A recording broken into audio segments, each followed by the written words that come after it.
Guys Tata Nexon ആണ് കേട്ടോ. അപ്പോൾ ഞാൻ ജസ്റ്റ് ഒരു ഇൻഫർമേഷൻ കൊണ്ട് വന്നതാണ്. അപ്പോൾ നമ്മൾ ടയറിന് എയർ എല്ലാം ചെക്ക് ചെയ്യണമെന്നുണ്ടെങ്കിൽ നമുക്ക് കൺഫ്യൂഷൻ ആയിരിക്കുമല്ലോ എത്ര എയർ അടിക്കണം എന്നുള്ളത്.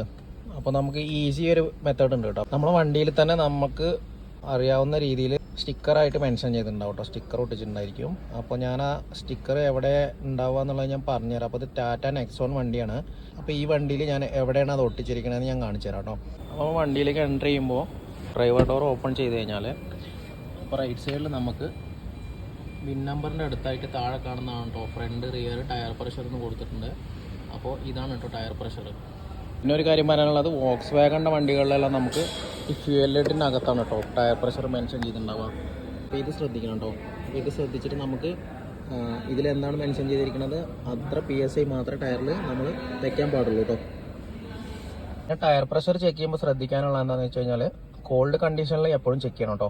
നമ്മൾ ലോങ് ഡ്രൈവ് എല്ലാം പോകുമ്പോൾ ടയർ ഹീറ്റായിരിക്കും. അപ്പോൾ നമ്മൾ ചെക്ക് ചെയ്ത് കഴിഞ്ഞാൽ നമുക്ക് പ്രോപ്പറായിട്ടുള്ള ടയർ പ്രഷർ കണക്കാക്കാൻ പറ്റില്ല കേട്ടോ. അപ്പോൾ നമ്മൾ എവിടെയെങ്കിലും പോകുമ്പോഴൊക്കെ ലോങ് ഓടുന്നതിന് മുന്നേ തന്നെ നമ്മൾ ടയർ പ്രഷർ ചെക്ക് ചെയ്യുന്നതായിരിക്കും നല്ലത്. Okay, thank you.